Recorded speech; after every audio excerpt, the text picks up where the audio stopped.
भीष्टं स्थापितं येन भूतले स्वयं रूप कदा मह्यं ददाति स्वपदान्तिकं वन्देऽहं श्रीगुरु श्रीयुतपदकमलं श्रीगुरु वैष्णवांच च श्रीरूपं साग्रजातं सहगना रघुनाथं वितं तं सजीवं स्वादेतं सावभूतं परिजं सहितं कृष्ण चैतन्य देवं श्री राधा कृष्ण पादान सहगना ललिता श्री विशाखा वितांत च नमो ओम विष्णु पादाय कृष्ण प्रेष्ठाय भूतले श्रीमते भक्ति वेदांत स्वामी इति नामने नमस्ते सरस्वती देवे गौरवाणी प्रचारिणे निर्विशेष शून्यवादी पाश्चात्य देश तारिणे वांछा कल्पतरुभ्यश्च कृपा सिन्धुभ्य एव च पतितानां पावनेभ्यो वैष्णवेभ्यो नमो नमः।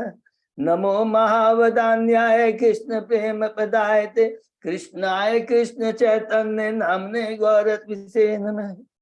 हे कृष्ण करुणा सिंधु दीन बंधु जगतपते गोपेश गोपिका कांत राधा कांत नमस्तुते। तप्त कांचन गौरांगी राधे वृंदावनेश्वरी विषभानुसुते देवी प्रणमामि हरिप्रिये।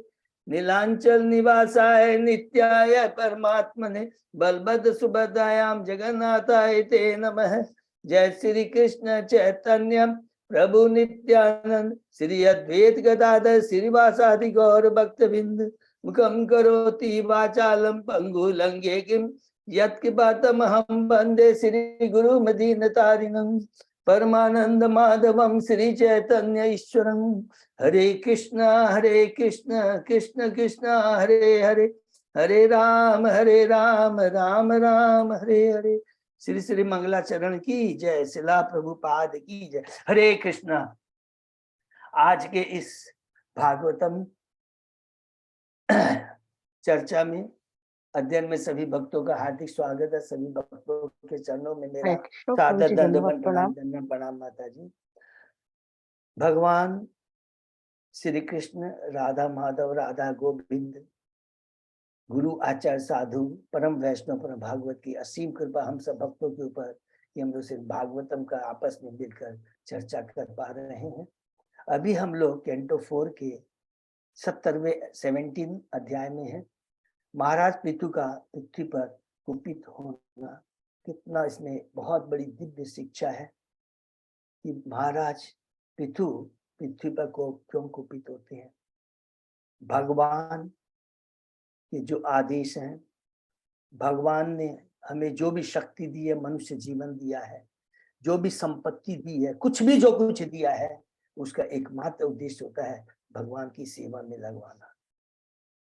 ये बहुत इंपॉर्टेंट है, इससे हमें शिक्षा मिलेगी। उसके पहले हम लोगों ने 16 अध्याय कंप्लीट किया है, जिसको हम लोग संक्षेप में दोहराते हैं। पहला अध्याय में है स्वयंभू मन्यों की पुत्रियों की वंशावली, आकुति, प्रसूति, देहूति। देहूति की इसमें पुत्रियों का वर्णन है। दूसरे अध्याय में है, शीर्षक है शिव को दक्ष द्वारा शाप देना, जिसमें किस प्रकार दक्ष भगवान शिव जो परम वैष्णव है, परम भागवत है, उनका अपमान करता है।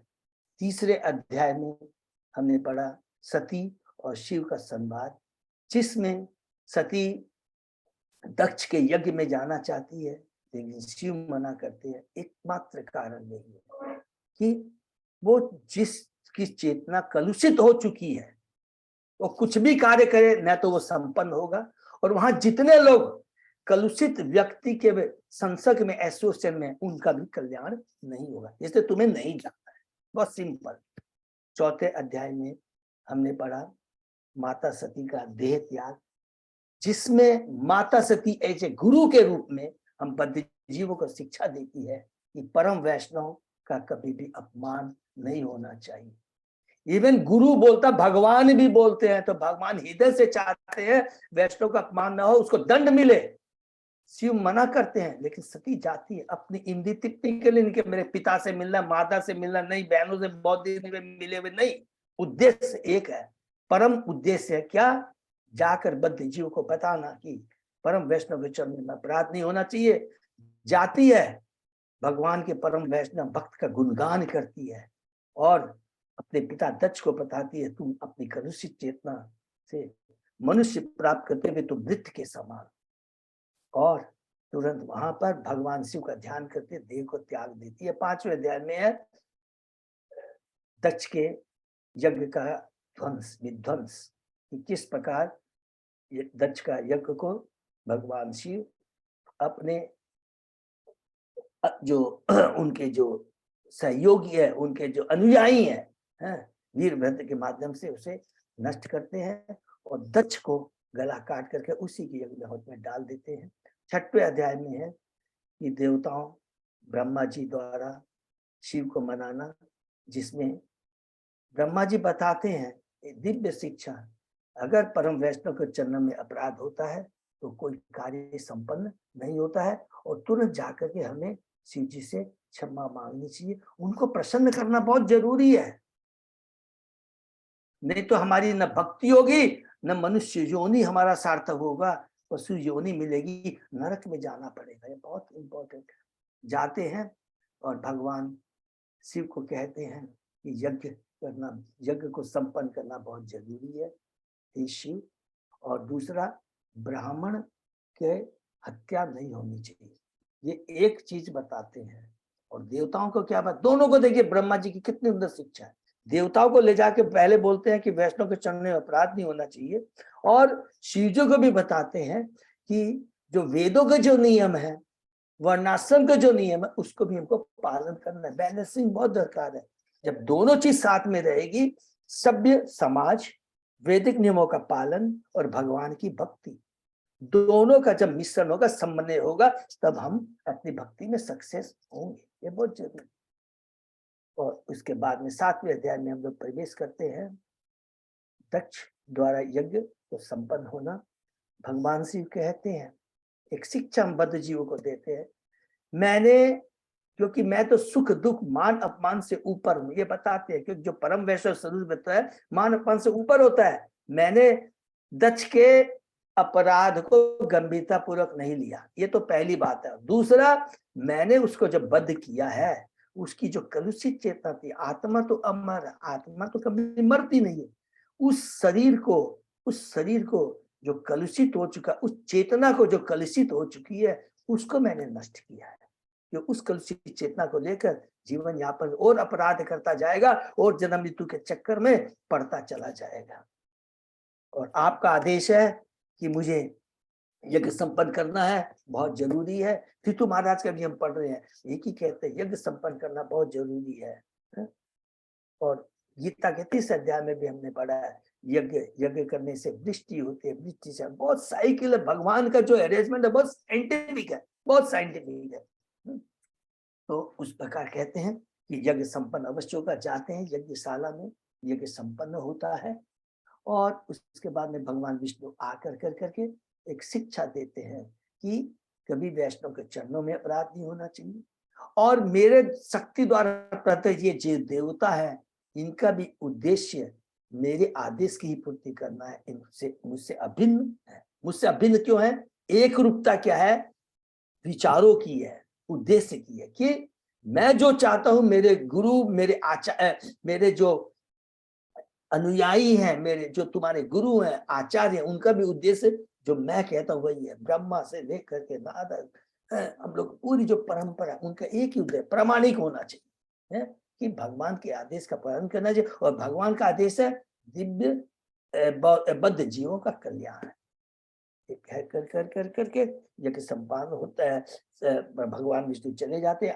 यहाँ खत्म होता है स्वयंभू मनु के पुत्रों के वंशावली के बारे में, क्योंकि दक्ष वहीं से जुड़े हैं। किससे जुड़े हैं? सती से जुड़े हैं। और सती किसकी पुत्री है? प्रसूति की पुत्री है। तो ये खत्म होता है। 8वें अध्याय में प्रवेश करते हैं। यहाँ से शुरू होता है स्वयंभू मनु के पुत्र उत्तानपाद। उसके बाद में हम लोग पढ़ेंगे प्रियव्रत के बारे में, कि उसके पहले हमने धर्म और अधर्म के बारे में, धर्म में किस प्रकार अपनी बहन मूसा से ब्याह करके किस प्रकार जो संतानें वंशज आती है, बहुत इंपॉर्टेंट है, हमें से याद रखेंगे और हम लोग गृहस्थ उसको याद रखना पड़ेगा।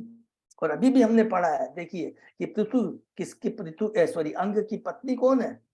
सुनीता, मृत्यु के पुत्री है। देखिए तो वो आते ही आते हैं, ये भगवान बहुत बड़ी शिक्षा है। इसलिए गर्भाधान संस्कार बहुत इंपॉर्टेंट है।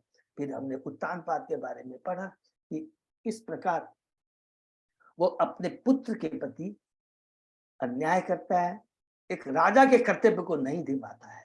सुनी थी कि एक परम गुरु है किस प्रकार अपने पुत्र को शिक्षा देती है धार्मिक रास्ते पर जाने के लिए। और धार्मिक धर्म क्या है? जो भगवान से जोड़े, भगवान के बारे में बढ़े, वही शाश्वत धर्म है, वही वास्तव में धर्म। कहती है तुम्हें किसी के अमंगल की नहीं सोचना है बेटा। जो जीव जैसा कर्म करता है परमात्मा हृदय में बैठे हैं और उस हिसाब से उसको फल मिलता है। और एक तुम्हारा जो कर्तव्य, जो माता सुनीची ने तुम्हें कहा कि भगवान की भक्ति करनी चाहिए, ये तुम्हें परम दिव्य शिक्षा दी है, उसकी बात को मानो।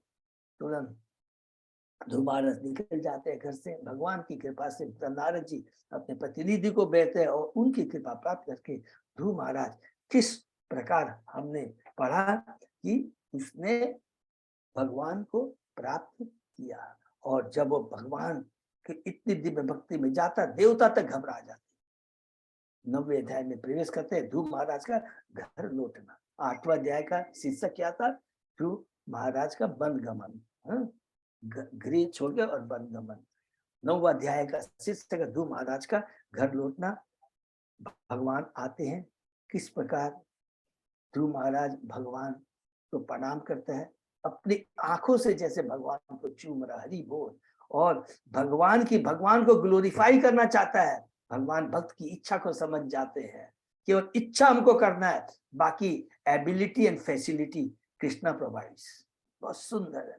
तुरंत अपने शंख को उसके मस्तिष्क पर रखते हैं, दिव्य ज्ञान प्राप्त हो जाता है और भगवान को ग्लोरीफाई करता है। और भगवान कहते हैं तुम 36,000 वर्षों तक ध्रुवलोक में शासन करोगे और उसके बाद पुनः मेरे धाम को लौट के आ जाओगे।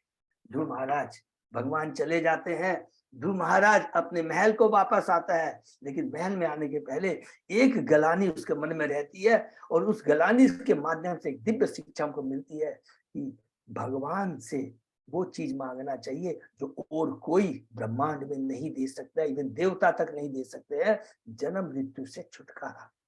और मैंने तो कांच के टुकड़े माने थे, भगवान ने तो मुझे हीरा दे दिया। नंबर 2, गुरु के आदेश का कभी भी हमें आदेश को अवहेलना नहीं करनी चाहिए। ये बहुत मुश्किल था। घर आते हैं और किस प्रकार अंत में हमने पढ़ा कि उत्तानपाद जब देखते हैं कि मेरा पुत्र शासन करने के योग्य होते, घर छोड़ के चले जाते हैं। 10वें अध्याय में हम लोग प्रवेश करते हैं यक्षों के साथ ध्रुव महाराज का युद्ध। इसमें हमने पढ़ा जब ध्रुव महाराज सिंहासन पर बैठते हैं, विवाह करते हैं, 2 पत्नियां हैं, 4 संतानें हैं, 3 पुत्र हैं और 1 पुत्री है। और किस प्रकार वो यक्षों को दंड देते हैं एक राजा के उद्देश्य से। तो एक राजा का कर्तव्य होता है जब किसी प्रजा के प्रति अन्याय होता है तो उसे दंड दे। उसी उद्देश्य से वो जाते हैं। और एक दूसरा उद्देश्य ये रहता है यहाँ की लोगों में ये भावना नहीं रहे कि मेरे भाई के प्रति ईर्ष्या है, तो अब मैं नहीं जाऊंगा तो लोग सोचेंगे कि ईर्ष्या के भाव से वो जा करके यक्षों को दंड नहीं दिया। ये 2 है, याद रखें। एक एक चीज में हर भगवान की लीला, भगवान के भक्त और लीला के पीछे दिव्य इच्छा, दिव्य उद्देश्य होता है। और जाते हैं, यक्षों को मारते हैं। यहाँ पे शिक्षा मिलती है, यक्ष भी बड़े मायावी होती है। उससे रूपा जी बताते हैं ये भौतिक जगत भी बड़ा मायावी है। माया कभी भी हमें भ्रमित कर देगी। हम सोच रहे हैं बहुत अच्छी भक्ति कर रहे हैं, बहुत अच्छा प्रचार कर रहे हैं, माया कब डस लेगी पता भी नहीं लगेगा। तो उससे बचने के लिए सदैव क्या बताया? हथियार भक्तों का संग बहुत जरूरी है। तुरंत क्योंकि भगवान के भक्त मुनि आते हैं और कहते हैं, 11वें अध्याय में प्रवेश करते हैं, युद्ध बंद करने के लिए स्वयंभू मनु का आदेश। उसमें बताते हैं मुनि कि तुम्हें नारायण निर्मित बाण को यूज करना चाहिए। तुरंत जो महाराज बाण को यूज करते हैं, लेकिन खुद भ्रमित हो जाते हैं। फिर भ्रमित हो जाते हैं। क्या भ्रमित हो जाते हैं? उद्देश्य को भूल जाते हैं कि तुमको दंड देना तो ठीक है, लेकिन अति सर्वत्र वर्जते। तुरंत स्वयंभू मनु आते। देख, जब भगवान, एक चीज और याद रखेंगे, जब भी भगवान के भक्त और असुर में फर्क क्या होता है, जब भी भगवान के भक्त गलती करते हैं तुरंत भगवान अपने प्रतिनिधि को उसको करेक्शन करने लिए भेज देते हैं। तुरंत स्वयंभू मनु आते हैं, कहते हैं क्रोध करना उचित नहीं है, निर्दोषों को मारना उचित नहीं है, धर्म अधर्म के सिद्धांतों को समझो। क्रोध की अग्नि से हमारी चेतना कलुषित हो जाती है और उस कलुषित चेतना को ठीक करने के लिए एकमात्र दवा भगवान के नाम गुणों का श्रवण कीर्तन स्मरण करना, और ये एकमात्र राम बाण दवा है। बहुत सुंदर है। ये कह करके स्वयंभू मनु चले जाते हैं। ध्रुव महाराज युद्ध को रोक देता है। हम लोग 12वें अध्याय में प्रवेश करते हैं। ध्रुव महाराज का भगवान के पास जाना, उसमें हमने पढ़ा कितना सुंदर। ध्रुव महाराज जैसे ही स्वयंभू मनु चले जाते हैं, कुबेर आते हैं और ध्रुव महाराज को कहते हैं शिक्षा कि तुमने अपने गुरु के आदेश का पालन किया। गुरु है स्वयंभू मनु, पितामह का पालन। देखिए, एक संबंधी अलग है और एक गुरु अलग है। गुरु के रूप में स्वयंभू मनु आए हैं। ऐसा नहीं है कि ठीक है वो मेरा पुत्र है, नहीं, एक आ रहे हैं, एक आदेश है, भगवान का आदेश है। शास्त्र क्या बोलते हैं वो चीज बताते हैं। हरि बोल, हरे कृष्णा, सबको हरि बोल, हरि बोल। आकर के शिक्षा देते हैं कि तुमने भगवान के आदेश का, तुमने स्वयंभू मनु के आदेश, सॉरी हाँ, अपने पितामह के आदेश का, स्वयंभू मनु के आदेश का पालन किया है। मैं उससे बहुत खुश हूँ। तुम्हें जो वर चाहिए। दूसरी शिक्षा कहते हैं कि तुम जो सोचते हो कि तुमने यक्षों को मारा है, ऐसा नहीं है, और यक्षों ने तुम्हारे भाई को मारा है, ऐसा नहीं। ये सब भगवान द्वारा ऑलरेडी, ये भगवान का इच्छा थी, भगवान की आदेश थे इसके पीछे। और कहते हैं कि तुम वर मांगो, तो एक ही बात कहता है, बहुत ही सुंदर कहता है, जो चीज हमें से याद रखना है कि हमें भगवान से क्या मांगना चाहिए। शिक्षा है कि ध्रुव कहते हैं मुझे मेरी भगवान में अखंड श्रद्धा और सदैव शाश्वत स्मृति बनी रहे। कुबेर बहुत खुश हो जाते हैं और वर दे के चले जाते हैं। ध्रुव महाराज अपने घर में अपने महल में वापस आ जाते हैं। भगवान के आदेश के अनुसार कि तुम यज्ञ संपन्न करोगे, धर्म अर्थ काम बहुत जरूरी है, समाज में सब व्यवस्था बनाए रखने के लिए तुम वो करोगे। भगवान की भक्ति करते करते करते अविचल भक्ति आ जाती है। बद्रिक आश्रम चले जाते हैं और भक्ति करते करते भौतिक जगत में रहते हुए भौतिक स्तर से ऊपर उठ जाते हैं। जैसे नारियल के एग्जाम्पल दिया था, भगवान के विष्णु दूत आते हैं और भगवान के धाम उन्हें ले जाते हैं। और जाने के पहले देखिए कितनी बड़ी एक भक्त की जो नम्रता सहिष्णुता होती है। मुनियों को कहते हैं मुझे आशीर्वाद दीजिए जिससे मैं भगवान की भक्ति करता रहूं। अर्थात इससे शिक्षा क्या है कि ऐसा नहीं कि भौतिक जगत में रहते हुए भगवान की भक्ति करना, आध्यात्मिक जगत में भी जा करके एक ही उद्देश्य, भगवान की सेवा करना, भगवान की भक्ति करना। और सुनीति अपने गुरु को नहीं भूलती है, जो हमें भक्ति में अग्रसर करता है, भक्ति का पथ दिखाता है, उसे नहीं भूलना है। और कहते हैं कि मेरी माता, तो विष्णु दूत कहते हैं तुम्हें चिंता करने की दरकार नहीं है, ऑलरेडी तुम्हारी माता देखो आगे के विमान में जा रही है। बहुत सुंदर है। उसके बाद में हम लोग पहुंचते हैं 13वें अध्याय में। बहुत ही सुंदर सीखते ध्रुव महाराज के वंशज का वर्णन। ध्रुव महाराज गोलोक धाम बैकुंठ धाम को चले गए हैं और उसके बाद में देखते हैं कि कोई राजा नहीं है। तो ऋषि मुनि क्या करते हैं, कोई राजा का होना जरूरी है। तो उत्कल जो ध्रुव महाराज का सबसे बड़ा पुत्र है उससे प्रार्थना करते हैं, लेकिन वो शुरू से ही, बचपन से ही स्वरूप सिद्ध परम भागवत होता है और शासन पर बैठने के लिए मना कर देता है। उसके बाद उसके छोटे भाई बत्सर को सिंहासन पर बैठाया जाता है। उनकी परंपरा का हमने वर्णन किया, जिसमें अंग महाराज और बैन महाराज का वर्णन है। अंग महाराज जब आते, जब के बारे में हमने पढ़ा कि परम भगवान के भक्त हैं, यज्ञ करते हैं, लेकिन देवता प्रसन्न नहीं होते, नहीं आते हैं, दुखी हो जाते हैं। पुरोहित बताते हैं तुमने इस जन्म में तो गलती नहीं, अगले पिछले जन्म में जरूर तुमने गलती की है, और उसी का फल है क्या कि तुम्हें पुत्र की प्राप्ति नहीं हुई। पुत्र के लिए यज्ञ करते हैं, पुत्र की प्राप्ति होती है, लेकिन दुर्भाग्यवश वो पुत्र कुपूत निकलता है। सिंहासन पर बैठते ही सारे धार्मिक स्थानों को बंद कर देता है।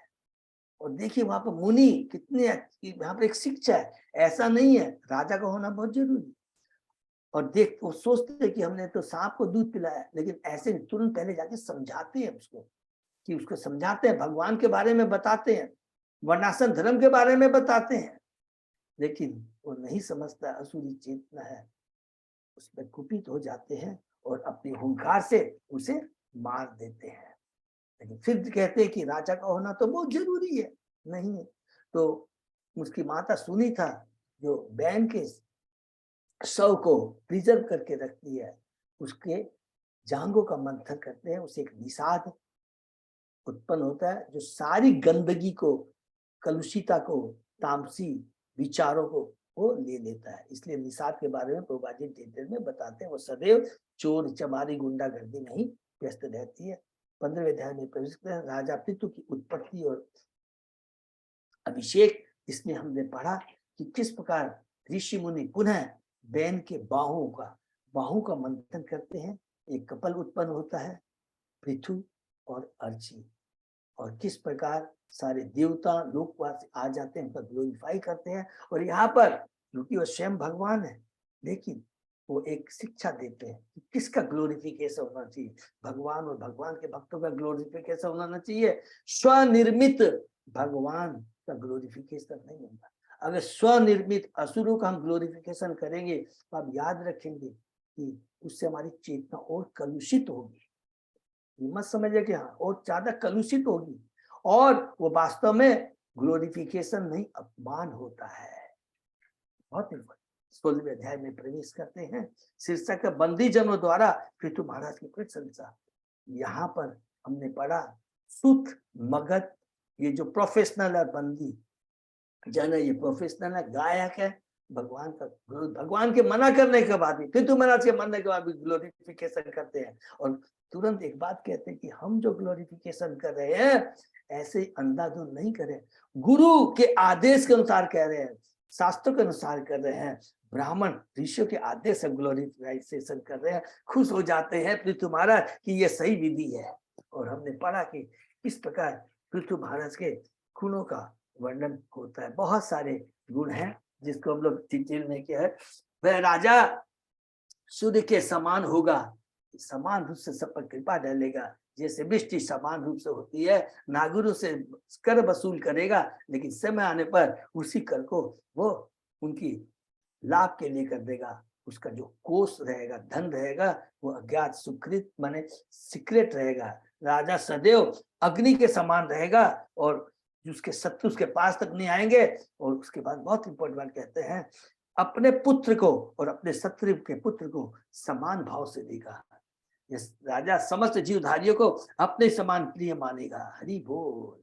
अर्थात ये बहुत इंपॉर्टेंट हमने पढ़ा कि समस्त, ये बहुत इंपॉर्टेंट पार्ट है, समस्त जीवधारियों को, इसमें खाली मनुष्य नहीं है, चींटी से लेकर करके ब्रह्मा तक जितने भी जीव हैं, तो हम याद रखेंगे इस पृथ्वी पर जीव है, सब प्रजा है, ऐसा नहीं खाली मनुष्य प्रजा है, सारे पशु, सबको अधिकार है अपना अपना मिलता है। इसलिए कहता है समदृष्टि विद्या विनय संपन्न ब्राह्मणे गवी अस्ति सुनीचे पाके पंडिता समदर्शिना। ये बहुत इंपॉर्टेंट पॉइंट है। यह राजा अद्वितीय शक्तिशाली वीर होगा, प्रजा का पालन, यह राजा अद्वितीय है और प्रजापति देवों के तुल्य, प्रजा के जीवन निर्वाह के लिए यह गो रूपी पृथ्वी का दोहन करेगा। यह राजा सरस्वती नदी के उद्गम स्थान, बहुत सुंदर है, में 100 अश्वमेघ यज्ञ करेगा, और जब अंतिम 100वां यज्ञ करने जाएगा, इंद्र आकर के उसके घोड़े को चुरा लेगा। यह 4 कुमारों में से एक सनत कुमार से भेंट करेगा और उससे उपदेश प्राप्त करेगा। देखिए स्वयं भगवान के सत्यावेश अवतार है, और ज्ञान हमेशा लेते रहना चाहिए। अर्थात बोलने का मतलब शुद्ध भक्तों का संग कंटिन्यू, मुक्त पुरुष है लेकिन मुक्त पुरुषों का संग कर रहे हैं। खुद मुक्त पुरुष से लिखा था, सारे जगत को जीतकर यह नागरिकों के तीनों तापों से समूल नष्ट कर देगा। प्रभुपाद जी कहते हैं कि यही सरकार का, यही अच्छी सरकार का आदर्श है कि क्या है, अपनी प्रजा को 3 तापों से मुक्त करे। 17वें अध्याय में 17 अध्याय में प्रवेश करते हैं, महाराज पृथ्वी का कुपित हो रहा। यहाँ पर मैं तो मुनि विधि से कहते हैं, इस प्रकार पृथ्वी महाराज का ग्लोरिफिकेशन होने के बाद में पृथु महाराज खुश हो जाते हैं। यहाँ खुश हो जाते हैं, इसलिए खुश हो जाते हैं कि आचार्यों के उद्देश्य के अनुसार उनके उनके परमिशन के अनुसार बाद में ये ग्लोरिफिकेशन होता है, इसको एक्सेप्ट करते हैं। और उसके अलावा जितने भी नागरिक होते हैं, मंत्री होते हैं, पुरोहित होते हैं, सबको उन्होंने प्रसन्न किया और सभी पर उनका सम्मान किया। तब विदुर महाराज जी अब मैत्रेय मुनि से पूछते हैं, हे ब्राह्मण, हे मैत्रेय मुनि, 3 चीज पूछते हैं। जब धरती माता अनेक रूप धारण कर सकती है तो फिर उसने गाय का ही रूप क्यों धारण किया? पहला। दूसरा, और जब राजा पृथु ने इसे दुआ तो कौन बछड़ा बना और दूहने का पात्र क्या था? पृथु महाराज ने पृथ्वी की सतह को समतल कैसे बनाया और स्वर्ग के राजा इंद्र ने यज्ञ के घोड़े को कैसे चुराया? और लास्ट पूछा, पृथु महाराज ने परम वैदिक पंडित सनत कुमार से किस प्रकार ज्ञान प्राप्त कर करके इच्छित पद प्राप्त किया?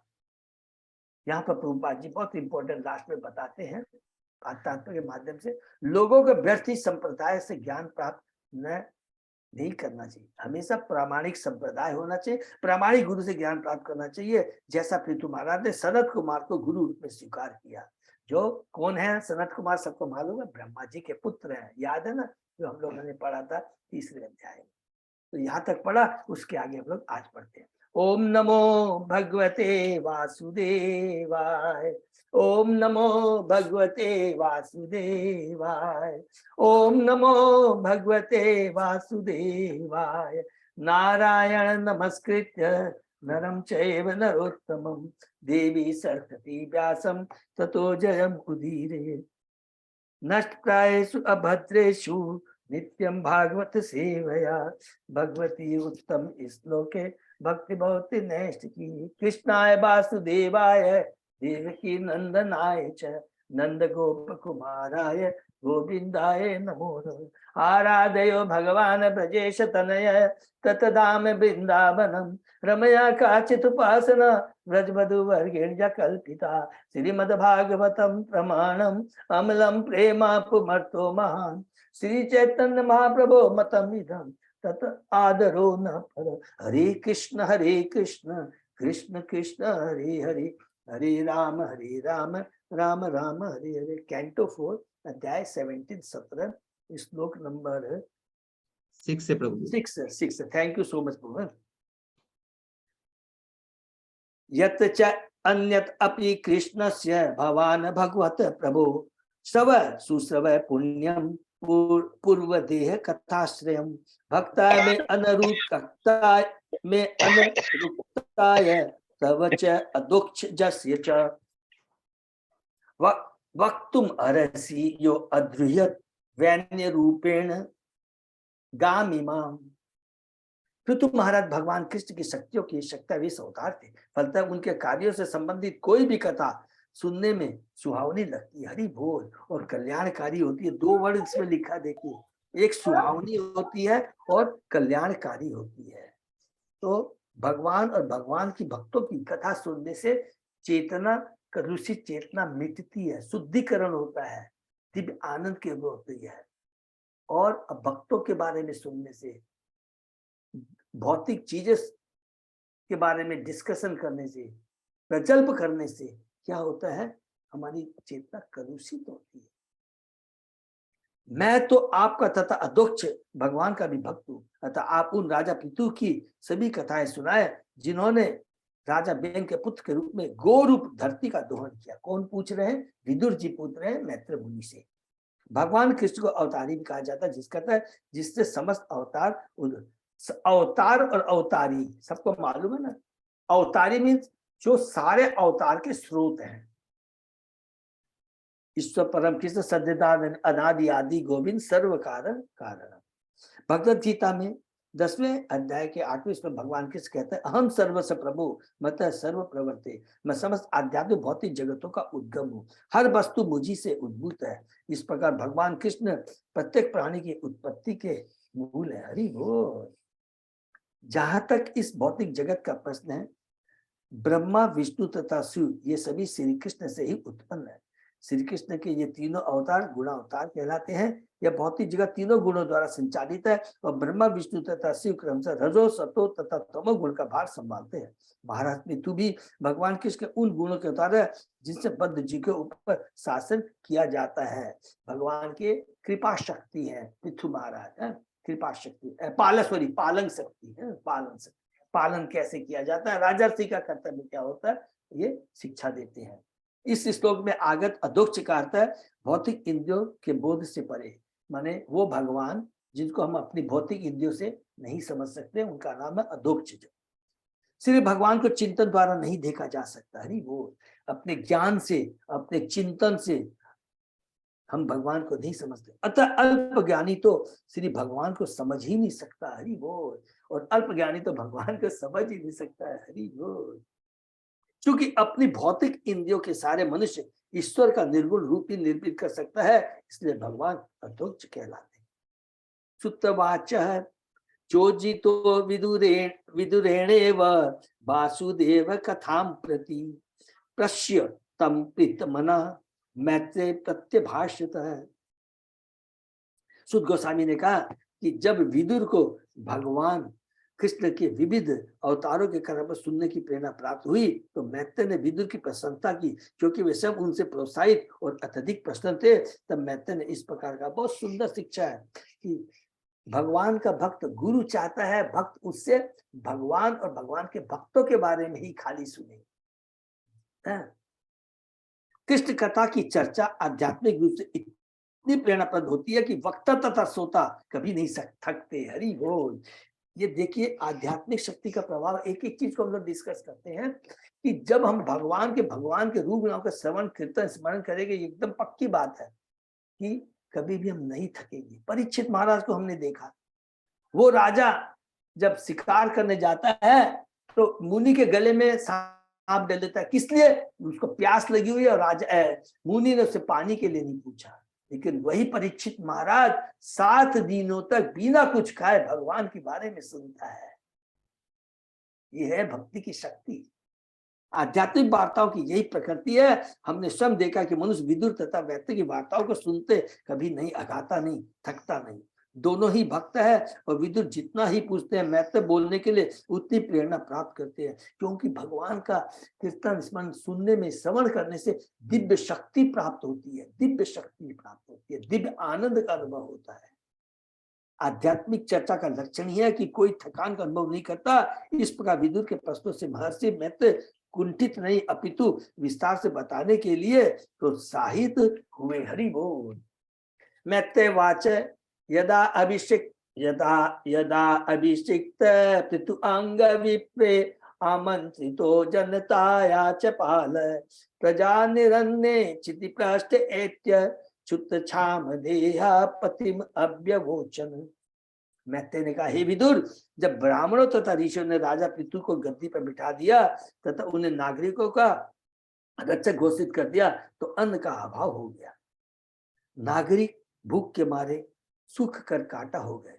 अतः वे राजा के समक्ष आए और अपनी वास्तविक स्थिति कह सुनाई। पृथु राजा है, राजा पे बैठे हैं, तो सोचिए कि कैसे ऐसा हो सकता कि उसके शासन में धन की, अन्न की कमी हो।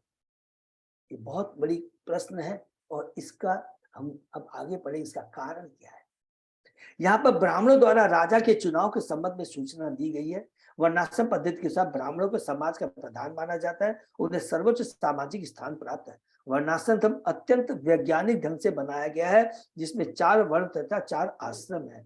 और इसी वेदों के नियम हमने पढ़ा है, यज्ञ करना क्यों जरूरी है, हर चीज के नियम बनाए गए हैं, लेकिन उद्देश्य एक ही है, सभ्य समाज को स्थापित कर करके भगवान के आदेश का पालन कर करके भगवान की भक्ति कर करके अपनी गलती को सुधारना कि इस भौतिक जगत में हम भोगने आए नहीं, भगवान की भक्ति कर अपनी गलती का प्रायश्चित कर करके फिर तूने अपने भगवान के धाम जाना है।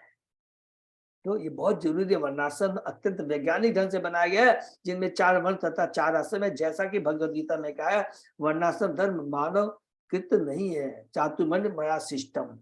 वरम यह ईश्वरकृत संस्था, इसको अंडरलाइन कर देंगे।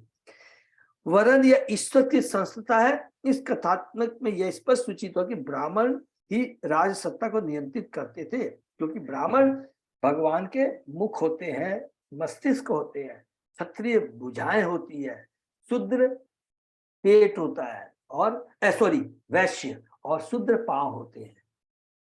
जब बैन जैसा दुष्ट राजा राज्य करता तो ब्राह्मण उसे अपनी शक्ति से मार डालते और योग्यता की परीक्षा करके दूसरा राजा चुनते थे। दूसरे शब्दों में ब्राह्मण बुद्धिमान व्यक्ति या ऋषि राज्य सत्ता पर नियंत्रण रखते थे। यहाँ पर हमें संकेत मिलता है कि ब्राह्मणों ने किस प्रकार राजा पितु को प्रजा के रक्षक के रूप में सिंहासन पर बैठाया। प्रजा भूख के मारे दुर्बल हो जाने के कारण राजा के पास आई और सूचित किया कि उचित कार्रवाई की जाए। वर्णाश्रम धर्म की संरचना इतनी उत्तम थी कि ब्राह्मण राज्य के अध्यक्ष का पथ प्रदर्शन करते। धरी बोल, जब राजा अध्यक्ष प्रजा की रक्षा करता था तब राजा अध्यक्ष प्रजा की रक्षा करता था। क्षत्रिय जनता की रक्षा का भार संभालते थे और क्षत्रियों के संरक्षण में वैश्य गायों की रक्षा करते, बिजनेस करते, व्यापार करते, अन्न उत्पन्न करते और उसका वितरण करते थे। शूद्र अर्थात कामकाज करने वाली श्रेणी तीनों उच्च जातियों की सहायता शारीरिक श्रम द्वारा करती थी। यह अत्यंत सुचारू सामाजिक पद्धति है। हरि बोल। लेकिन दुर्भाग्यवश अभी पूरा सिस्टम, सामाजिक सिस्टम, वर्णाश्रम पूरा डिस्टर्ब हो गया, उल्टा हो गया। शूद्र तो बैठते हैं ब्राह्मण की जगह और ब्राह्मण शूद्र का कार्य करता है, जो हम देखते हैं उल्टा हो गया। वयम राजन जठरेण अभितप्ता यथा अग्निना कोटर स्तेन वृक्षा त्वाम अद्य याता शरणं शरण्यं यसाधितो वृत्तिकर पतिनः तन्नो भवानी हतुरातवेन्नं क्षुदार्दितानां नरदेव देव यावन नगच्छाम उचितोर ऊर्जा वार्तापति त्वं किल लोकपाल। हरि बोल। हे राजन, जिसका वृक्ष के कोटर में लगी आग वृक्ष को धीरे धीरे सुखा देते, उसमें हम चट्टा कर अपनी भूख से सूख रहे हैं। आप शरणागत जीवों के रक्षक हैं और हमें वृत्ति जीविका देने के लिए नियुक्त हुए, अतः हम सभी आपके संचन में आए हैं। आप केवल राजा ही नहीं है, आप सिर्फ भगवान के अवतार भी हैं। आप राजाओं के राजा, अर्थात आप केवल राजा नहीं है, आप राजर्षि हैं।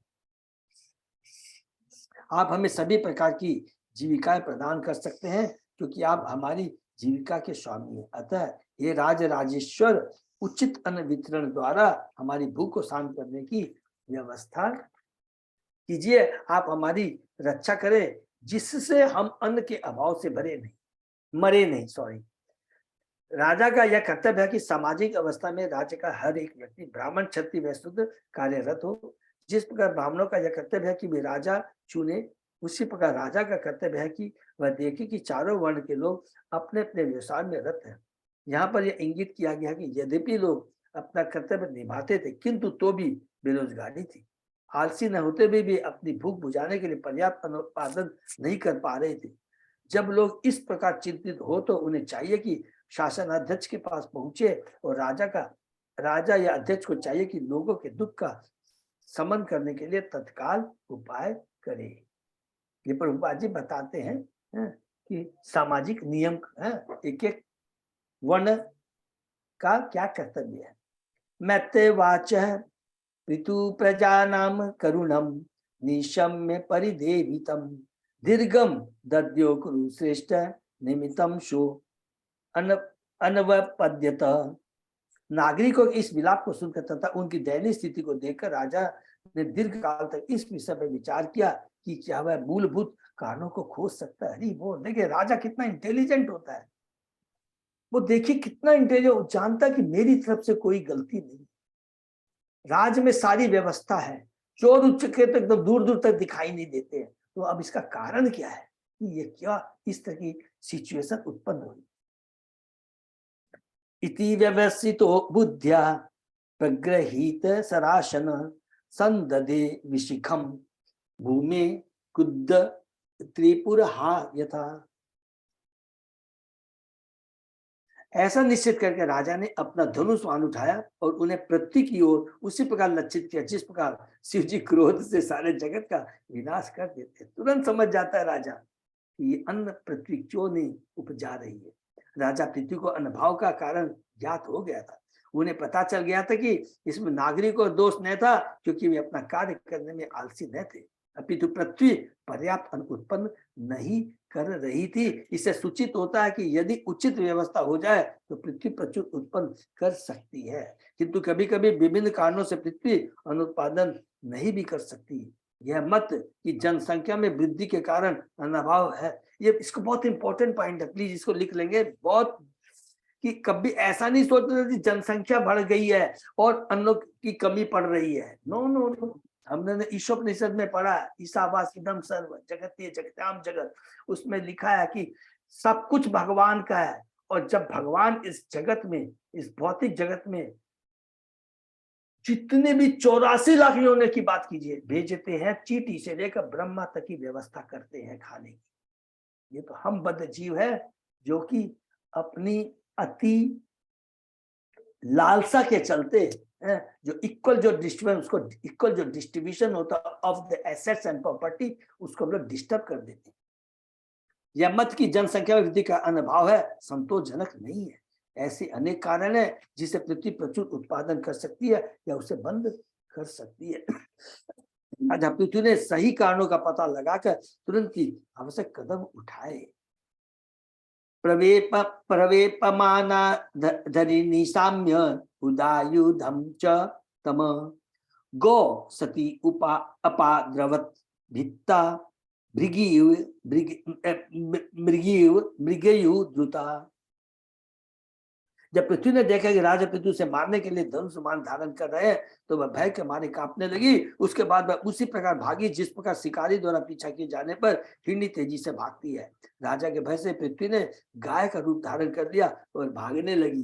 देखिए कितने इंटेलिजेंट है, गाय का रूप धारण क्यों कर लिया? क्योंकि मालूम है पृथ्वी भगवान के अवतार है और भगवान के नियम मालूम है, गाय, स्त्री, बच्चे, वृद्ध, ब्राह्मण की कभी हत्या नहीं होनी चाहिए।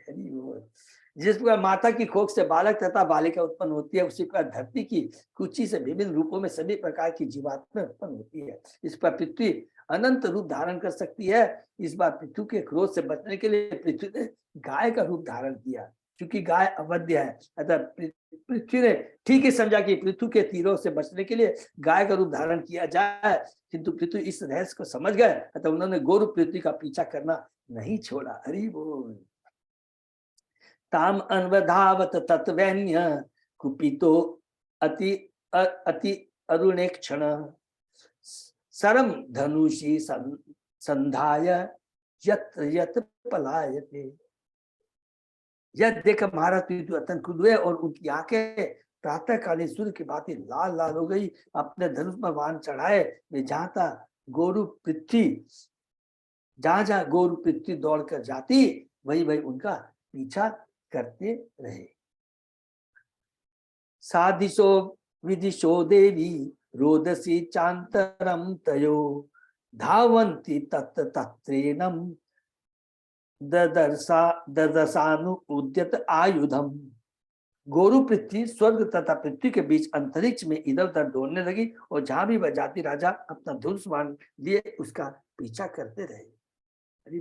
लोके नाविंदत प्राणानम वैन्यात मृत्यो इव प्रजा त्रस्ता तदा निवृते हृदयेन विधूयता। जिस प्रकार मनुष्य मृत्यु के क्रूर हाथों से नहीं बच सकता, उसी प्रकार गोरु पृथ्वी बेन के पुत्र से नहीं बच सकी। अंत में पृथ्वी भयभीत होकर और दुखित हृदय से असहाय अवस्था में पीछे की ओर मुड़ी। हरि बोल। उवाच च महाभागम धर्मज्ञापन वत्सल त्राहि मामपि भूतानां पालने अवसितो भवान। परम ऐश्वर्यमान राजा पृथ्वी को धर्म के ज्ञाता तथा शरणागतों के आश्रय के रूप में संबोधित करते उसने कहा, कृपा मुझे बचाइए, आप समस्त जीवात्माओं के रक्षक हैं, अब आप इस लोक की प्रजा के रूप में स्थित हैं। तात्पर्य, गोरु पृथ्वी ने राजा पृथ्वी को धर्मज्ञ यानी धार्मिक नियमों का जानने वाला कहकर संबोधित किया। धर्म के नियम आदेश देता कि राजा या अन्य किसी के द्वारा स्त्री, गाय, शिशु, ब्राह्मण तथा वृद्ध की रक्षा की जानी चाहिए। फलतः पृथ्वी माता ने गाय का रूप धारण कर लिया, वह भी स्त्री थी, इसलिए उसने राजा को धर्मज्ञ क्या धार्मिक नियम यह भी आदेश देता कि शरणागत का वध न किया जाए। उसने राजा पृथ्वी को याद दिलाया कि वह न केवल ईश्वर का अवतार था, अपितु वह पृथ्वी का राजा भी था। अतः उसका धर्म था कि वह उसे क्षमा कर दे, प्रजा का जो प्रति जो उसका कर्तव्य है उसे पूरा करे। सत्वम जिंगांस से कस्मात् दीनाम अकृत किल विषाम अहनिष्यत कथम योषाम धर्मज्ञति यो मत। गौरव पृथ्वी राजा से अनुय विनय करती रही, मैं अत्यंत दीन हूं और मैंने कोई पाप कर्म नहीं किया, तो फिर आप मुझे क्यों मारना चाहते हैं? आप धर्म के नियमों को जानने वाले हैं, तो फिर आप क्यों मुझसे द्वेष रख रहे हैं और एक स्त्री को मारने के लिए इस प्रकार उद्यत है? देखिए, पृथ्वी अपने इस वार्ता से, अपने इस सबमिशन से बद्ध जीवों का एक राजा क्या क्या कर्तव्य है सारी चीज बताते जा रहे हैं। पृथ्वी ऐसे महाराज नहीं है, लेकिन अपने इस वचन से वो बता रही है कि राजा का क्या कर्तव्य होता है। पृथ्वी ने राजा से दो प्रकार से याचना की। धर्म की राजा उस व्यक्ति का जिसने कोई पापकर्म नहीं किया, हरि बोल, बद्ध नहीं कर सकता। इसके अतिरिक्त स्त्री अवध्य है, भले वह कुछ भी पाप क्यों न करे। चूंकि पृथ्वी निर्दोष थी और स्त्री थी, अतः राजा को उसे नहीं मारना चाहिए था। पृथ्वी निर्दोष थी, स्थिति अब गाय के रूप में है। प्रहरन्ति न वे स्त्रीषु कृताग स्वपि जन्तव किमुत द्विधा राजन करुणा दीन वत्सला। यदि स्त्री कोई पाप कर भी करे तो मनुष्य को उस पर हाथ नहीं उठाना चाहिए। हे राजन, आप इतने दयालु कि आपके विषय में क्या कहा जाए, आप रक्षक और दीन वत्सल, हरि बोल। माम माम विपाट्या जरा नावम यत्र विश्वम प्रतिष्ठितम आत्मानं च प्रजाश्चेम तम अंबसी धास्यसी। गौरव पृथ्वी ने कहा, हे राजन, मैं एक सुदृढ़ नाव के तुल्य हूँ और समस्त संसार की सारी सामग्री मुझी पर स्थित है। इसको अंडरलाइन कर लेंगे, बहुत पावर। देखिए पृथ्वी कितना बड़ा माता है, कितना बड़ा उसका दायित्व भगवान ने दिया है, और भगवान चाहते हैं, हे पृथ्वी, तुमको मैंने जो दायित्व दिया है तुमको पूरा करना है। एक एक चीज में दिव्य ज्ञान है कि एक एक भगवान ने जो व्यवस्था की है, सबके अपने अपने कर्म है, सबके अपने ड्यूटी है, कर्तव्य है। तो पृथ्वी का क्या कर्तव्य है? आवश्यक सारे अन्न, जो भी है, अन्न, जल, पेड़, खनिज, सब कुछ देना। तुम क्यों नहीं दे रही? यदि आप मुझे छिन्न कर देंगे तो फिर आप अपने को तथा अपनी प्रजा को डूबने से किस प्रकार बचा सकते? हरि बोल। तो देखिए पृथ्वी का कहते हैं कि अगर आप मुझे ही मार देंगे तो फिर आपका जो उद्देश्य है, प्रजा को जिस चीज की आवश्यकता, अन्न की दरकार है, जल की दरकार है, जो कुछ भी दरकार है, आप उसको कैसे पूर्ति करेंगे? तो ये हमारे लिए शिक्षा है कि किस तरह पृथ्वी को बचा के रहो। पृथ्वी को हम कैसे बचा सकते हैं, ये हमें आगे पढ़े। संपूर्ण लोक के नीचे गर्भ जल है। भगवान विष्णु इसी गर्भ जल पर शयन करते हैं, हरि बोल, और उनकी नाभि से कर्मलाभ निकलता है, गर्भोदक्षाय विष्णु है। और इस ब्रह्मांड के भीतर सभी लोग वायु में तैर रहे हैं, जो इस कमल नाल पर आश्रित है। यदि कोई भी लोग नष्ट कर दिया जाए तो वह गर्भ जल में गिरेगा। अतः पृथ्वी ने राजा पृथ्वी को आगाह किया कि उसे विनष्ट करने से राजा को कुछ नहीं प्राप्त होगा। सचमुच वह अपने आप को तथा अपनी प्रजा को इस गर्भ जल में डूबने से कैसे बचा सकेगा? दूसरे शब्दों में अंतरिक्ष की तुलना वायु के सागर से की जा सकती है, और प्रत्येक लोग इसमें उसी प्रकार तैर रहा है जिस प्रकार कोई नौका या द्वीप समुद्र में तैरता है। हरि बोल। लोगों को कभी तो द्वीप कहा जाता है और कभी नाव। इस प्रकार गौरव पृथ्वी द्वारा दृश्य जगत की आंशिक व्याख्या कर दी जाती है। यहाँ प्रभुपाद जी बता रहे हैं कि पृथ्वी के माध्यम से है इस पूरे भौतिक जगत के बारे में बता रही है। पृथुवाच वसुदेवतां वदिष्यामि मत शासन पराम मुखिम भागम बर्हिषि या वृंगते न नतोति च नो वसु। हरि बोल। राजा पृथु ने पृथ्वी को उत्तर दिया, हे पृथ्वी, तुमने मेरी आज्ञा का उल्लंघन किया है। तुमने हमारे द्वारा संपन्न यज्ञों में देवताओं के रूप में अपना अंश ग्रहण किया, किंतु बदले में पर्याप्त अन्न उत्पन्न नहीं किया। इस कारण मैं तुम्हारा वध करूंगा। इस बहुत बहुत इंपॉर्टेंट चीज है। पृथ्वी देवी है, अलग अलग देवता देवी का हमें पता है कि जब यज्ञ संपन्न होते हैं हम उनको भाग मिलता है। अभी हम लोगों ने अभी जस्ट पढ़ा था कि जब अंग महाराज ने यज्ञ संपन्न किया तो देवता नहीं आते, अपना भाग लेने के लिए नहीं आते हैं। क्यों नहीं आते हैं उनका हमने डिटेल में, वही चीज यहाँ बता रहे हैं पितु महाराज, अरे तेरे को तेरा सारा भाग मिला है, यज्ञ संपन्न हुए हैं, हमारी प्रजा ने कोई गलती नहीं की, हमारी तरफ से कोई गलती भी नहीं है, तो फिर ऐसा क्यों हो रहा है। गोरु पृथ्वी ने कहा कि वह न केवल स्त्री है वरन निर्दोष और निष्पाप है। अतः उसने तर्क किया कि उसका वध नहीं किया जाना चाहिए। साथ ही उसने यह भी इंगित किया कि राजा धर्मज्ञ है, अतः उसे धार्मिक नियम का उल्लंघन नहीं करना चाहिए जो स्त्री वध को वर्जित बताते हैं। उत्तर में महाराज पृथु ने कहा कि पहली बात तो यह है कि पृथ्वी ने उसके आदेशों का उल्लंघन किया है, यह उसका पहला अपराध है।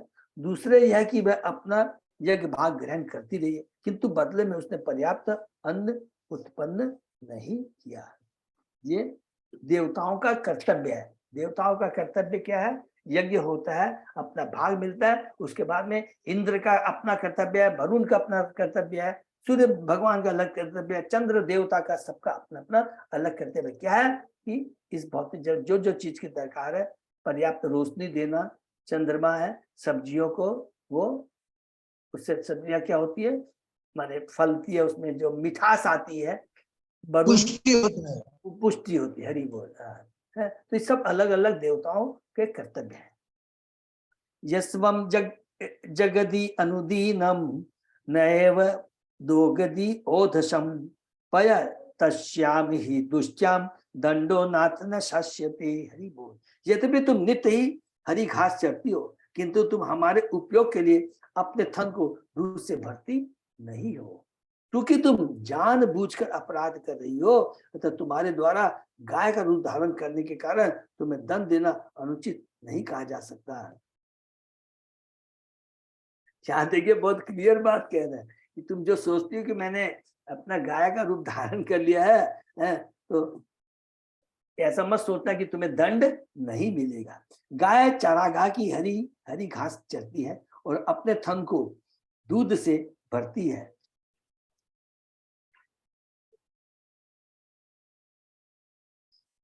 जिसे ग्वाले धोते हैं। यज्ञ इसलिए किए जाते हैं कि प्रचुर बादल बने और पृथ्वी पर वर्षा करे। पय शब्द से दूध तथा जल दोनों ही अर्थ ग्रहण होते हैं। देवता के रूप में पृथ्वी अपना यज्ञ भाग तो ग्रहण करती थी, अर्थात हरी हरी घास चरती थी, किंतु बदले में वह प्रचुर अन्न नहीं उत्पन्न कर रही थी, अर्थात वह अपने थन को दूध से पूरी नहीं कर रही थी। अतः पृथु महाराज उसके अपराध के लिए उसे दंड देने की ठीक ही धमकी दे रहे थे। ये हमारे लिए एक शिक्षा है। तम खलु औषधि बीजानी पाक सृष्टानि स्वयं भुआ न मुंचसी आत्मरूदानी मामवज्ञाय मंदधी। तुमने इस तरह अपनी बुद्धि गंवा दी है कि मेरी आज्ञा के होते भी तुम जड़ी बूटे तथा अन्नों के बीज नहीं दे रही हो, जिन्हें पूर्व काल में ब्रह्मा ने उत्पन्न किया था और जो तुम्हारे भीतर छिपा हुआ है। हरि बोल। इस ब्रह्मांड में लोगों की सृष्टि करते समय श्री ब्रह्मा ने विदित अन्नों, जड़ी बूटियों, पौधों, वृक्षों के बीज भी उत्पन्न किए। जब बादल प्रचुर जल की वृष्टि करते हैं तो बीज उगकर फल, अन्न, शाक उत्पन्न करते हैं। पृथु महाराज अपना उदाहरण देते हुए यह संकेत देते हैं कि जब भी अन्न भाव हो तो सरकार के अध्यक्ष को चाहिए कि वह देखे कि उत्पादन क्यों रुका हुआ है और उसे ठीक करने के लिए कदम उठाए। अमुषामच्युत परिता नाम आर्ता नाम परिदेवितम सम्यस्यामि मत्वाणे भिन्नाया तव मेधसा। अब मैं अपने बाणों से तुम्हारा खंड खंड कर दूंगा और तुम्हारे मांस से शुद्धार्थ प्रजा को जो अन्न के अभाव में त्राही त्राही कर रही है संतुष्ट करूंगा। इस प्रकार मैं अपने राज्य की प्रजा का क्रंदन दूर करूंगा।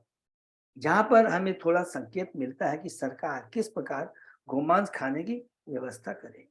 यहाँ पर इंगित है कि विरली परिस्थिति में जब अन्न न हो तो सरकार गोमांस खाने की अनुमति दे, किंतु जब पर्याप्त भोजन रहे तो सरकार को चाहिए कि केवल जीभ के स्वाद के लिए गोमांस खाने की अनुमति न दे। दूसरे शब्दों में, जब अन्न अभाव हो तो तभी मांसाहार की अनुमति दी जाए, अन्यथा नहीं।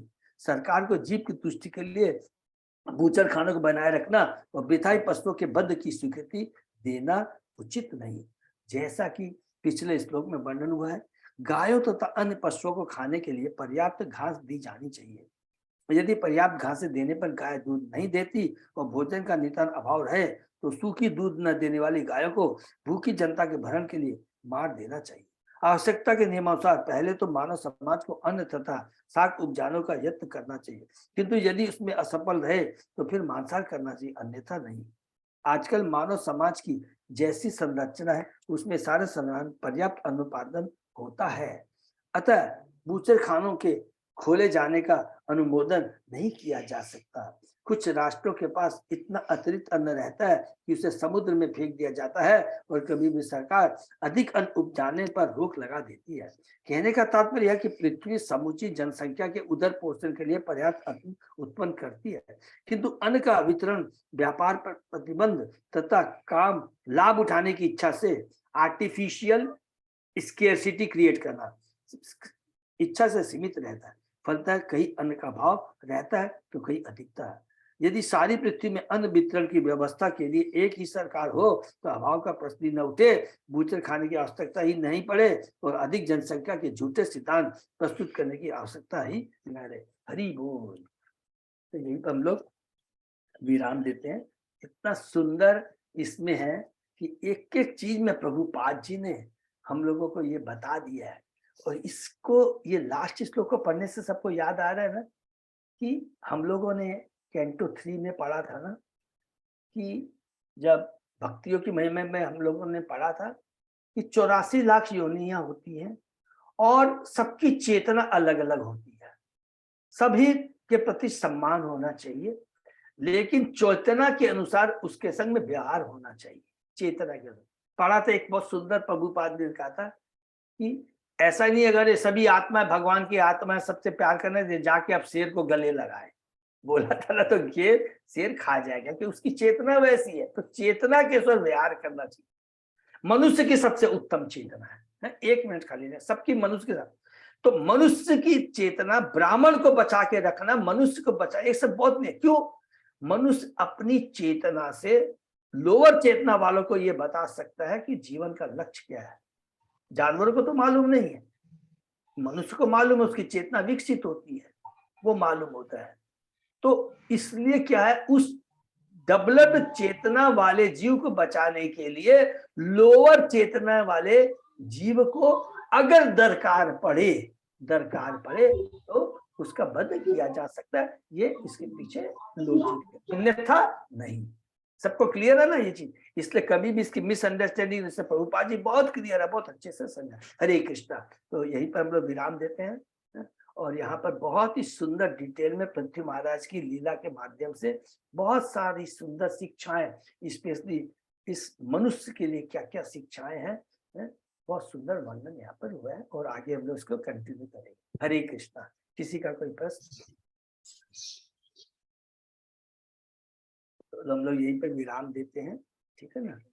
और हरे कृष्णा प्रभु जी। कृष्णा प्रभु जी, दंडवत प्रणाम। दंडवत प्रणाम प्रभु जी। अजय पोदार प्रभु, कोई भी अनाउंसमेंट है प्रभु? कल का बसंत पंचमी का बोल सकते हैं। हाँ प्रभु, कल बसंत पंचमी मंदिर में जैसे वो बन रहा है, तो उसको हम लोग सेलिब्रेट करेंगे।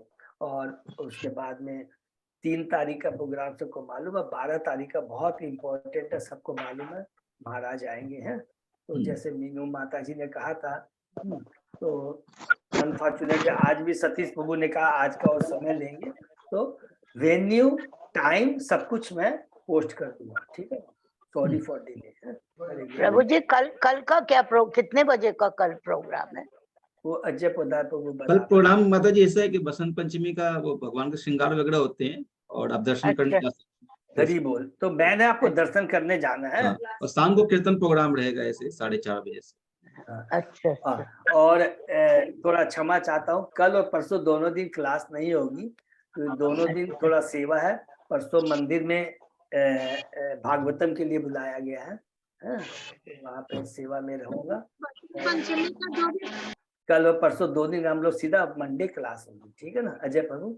हाँ प्रभु, ठीक। हरे कृष्णा। तो हरे ये कृष्णा हाँ, प्रभु जी, मीनू माता जी आप कुछ पूछ रहे हैं? हरे कृष्णा प्रभु जी। हरे एक कृष्णा, क्वेश्चन था धन्यवाद। हाँ माता जी बोलिए ना। प्रभु जी, इसमें ये गाय का मांस खाने का कैसे बोल सकते हैं कि वो खा सकते हैं जरूरत पड़ने पर? माता जी वो मैं गाय का मांस प्रभुपाद जी ने ऐसा बोला, इसीलिए मैं पहले ही क्लियर किया है कि कभी भी दरकार करना नहीं चाहिए, बहुत बड़ा अपराध है, बहुत बड़ा अपराध है, ये बहुत है। लेकिन क्या कहते हैं कि जब इस तरह की अवस्था आ जाए, तो हम लोगों ने जो पढ़ा था ना माता जी कैंटो 3 में, कि चेतना के अनुसार, अब सपोज कीजिए, एग्जाम्पल आपको दे रहा हूँ, एक एग्जाम्पल दे रहा हूँ कि मेरे को याद नहीं है कि रशिया में या कहाँ पर, जैसे वो साउथ को ये कौन नॉर्थ पोल में जो बहुत ठंड पड़ती है, वहाँ बहुत ठंड पड़ती है, और वहां पर भक्तों को प्रचार करना पड़ता है। तो भक्तों को प्रचार करना पड़ता है, तो जानवरों से बनी हुई, जानवर से छाल को वो जैकेट, हाँ हाँ जैकेट पहनते हो। उनको मार करके उनकी छाल को पहनना पड़ा। तो भाई ऐसा क्यों कर रहे, आपको तो नहीं कर, उद्देश्य क्या है? भक्ति का प्रचार करना है। तो प्रचार इज मोर इम्पोर्टेंट, वो ज्यादा जरूरी है।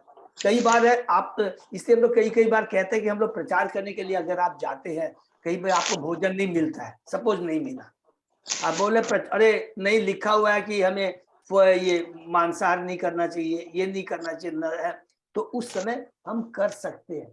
उद्देश्य, परम उद्देश्य को पूर्ण करने के लिए, परम उद्देश्य को प्राप्त करने के लिए सबसे इंपॉर्टेंट है भगवान के आदेश, कि मैं जीवित रहते हुए, बहुत ध्यान से, जीवित रहते हुए कैसे भक्ति करके दूसरों को भक्ति में का प्रचार कर सकूं। इसीलिए श्री संगीता माता जी बोला गया, और ये बहुत सूक्ष्म है, इसका मिसयूज नहीं करना चाहिए किसी, ये बहुत इंपॉर्टेंट है।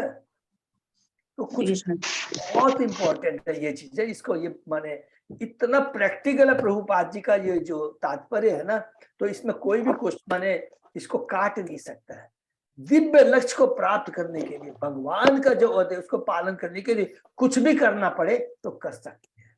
गाय है बोलते हैं, ठीक है, गाय की हत्या नहीं होनी चाहिए, लेकिन तू अपने उद्देश्य को पूरा करने में यदि निष्फल है तो तुम्हारी हत्या हो जाए। तो ये जनरल नियम है कि स्त्री, बच्चा, ब्राह्मण, बूढ़ा, गाय की हत्या नहीं होनी चाहिए, ठीक है ना। अर्थात अपनी इंद्र तृप्ति के लिए कोई गलत कार्य नहीं होना चाहिए, भगवान की इंद्र तृप्ति, भगवान की तुष्टि के लिए हमें यदि कुछ करना पड़े तो बिना हिचक के करना चाहिए, ठीक है ना। हरे कृष्ण। हरे तो यही विराम देते हैं, ठीक है ना। सही भक्तों का बहुत बहुत धन्यवाद। तो आज का सेशन ये विराम देते हैं, फिर सोमवार सुबह 7 बजे मिलते हैं। जैसे हरे कृष्णा प्रभु, दंडवत प्रणाम। दंडवत प्रणाम करते हैं। हरे कृष्ण।